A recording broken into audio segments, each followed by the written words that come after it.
a big fan of surveillance cameras. I think we need to have more of them, don't you?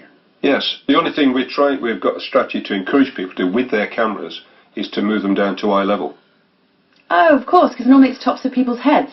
And that's not very useful. Spot on. So over the last year, as facial recognition software has got better, it means that we can apply the software to the images of burglaries or robberies or whatever.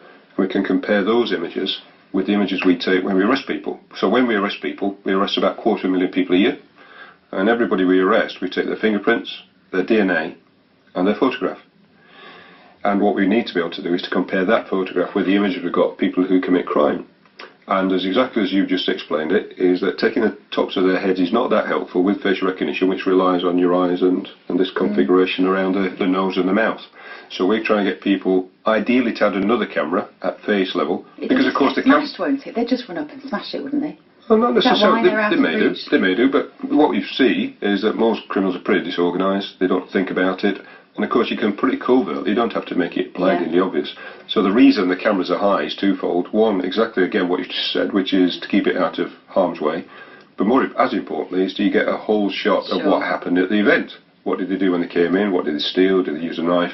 You get all that. But what's become more relevant today is a face. That's what we need. So if anybody's listening who's got a business, at least think about installing a new one. They're cheap, relatively, he said. Yeah. But number two is that if you can't buy a new one, could you think about moving it? It gives a real opportunity.